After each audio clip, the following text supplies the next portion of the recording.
बलोचे और आज का जो ये सेमिनार या वर्कशॉप या कोटा प्रेस क्लब में मुनक़रर किया गया है वो आरटीआई लॉ के मुताबिक है जो फरवरी 2021 बलूचिस्तान असम्बली ने पास किया। और इसके अंदर जो है ना आपका बेसिक राइट जो हम टैक्स के पैसे देते हैं उसको कहाँ और किस तरह इस्तेमाल किया जा सकता है। तो आवाम आर्टिकल 19 के तहत हुकूमत से पूछ सकता है, चाहे वो BHU हो, कोई पब्लिक स्कूल हो या कोई भी रोड हो, कोई पुल बन रहा हो, तो आप पूछ सकते हैं कि इस प्रोजेक्ट का इसका क्या हुआ है। दूसरा, ये एक अच्छा प्रैक्टिस है क्योंकि हर 5 साल के टेनवर में हज़ारों बिल चारों और इसको एक कौमी असम्बली से मंजूर होता है, लेकिन हमको पता नहीं चलता कि जो बिल में होता क्या है।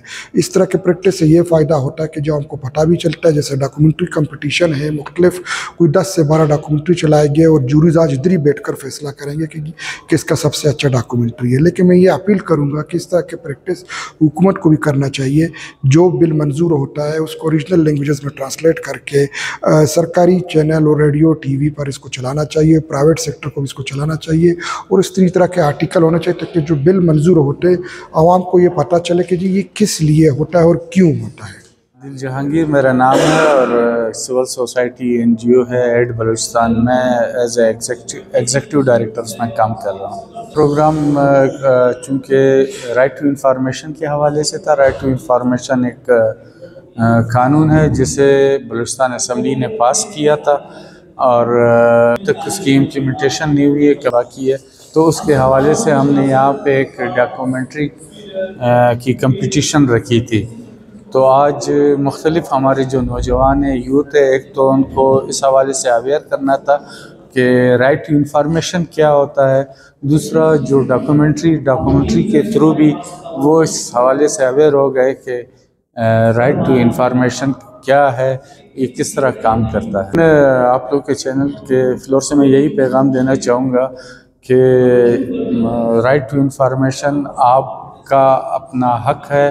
आप अपने सवाल का जवाब हुकूमत वक्त से मांग सकते हैं। आपके हुकूमत ने जो काम किए हैं उसकी हर चीज़ की हुकूमत जवाबदेह होती है। एक शख्स अगर कहीं पे नौकरी के लिए अप्लाई करता है, जॉब के लिए अप्लाई करता है, मेरिट पे आने के बावजूद भी उसे वो जॉब नहीं मिलती, तो ये कानून उसे ये हक देता है कि वो अपने सवाल का जवाब मांगे।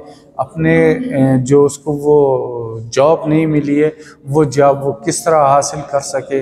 ये कानून दरअसल ट्रांसपेरेंसी, शफाफियत की नुमाइंदगी करती है। जी थैंक यू।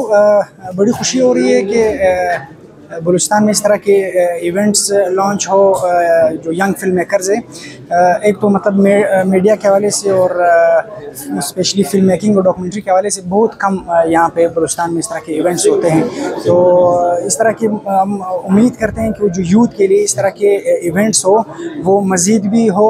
और मैं स्पेशली अपने जो मेरी वीडियो है जो उसने फर्स्ट प्राइज़ विन की है, मैं सिर्फ ये नहीं कहूँगा कि मेरी वीडियो फर्स्ट आई है या विन की है। मेरी नज़र में तमाम डॉक्यूमेंट्रीज़ ने विन की है, तमाम डॉक्यूमेंट्रीज़ फर्स्ट ही आई है, क्योंकि इसके पीछे एक मेहनत होती है, इसके पीछे सबकी अपनी कोशिश होती है।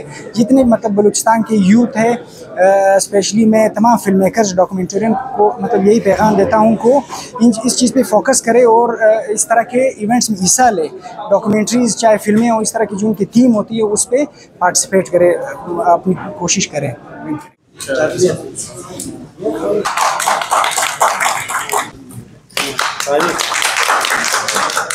मदिउल्लाह साहब।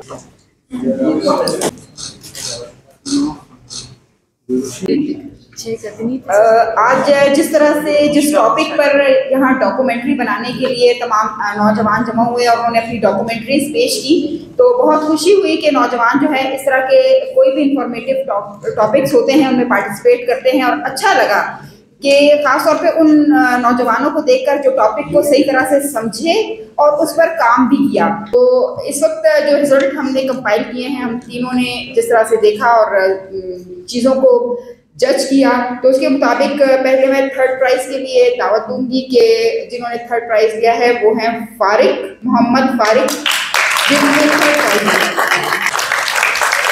25,000 रुपये जो है इनको इनाम मिला। अच्छा।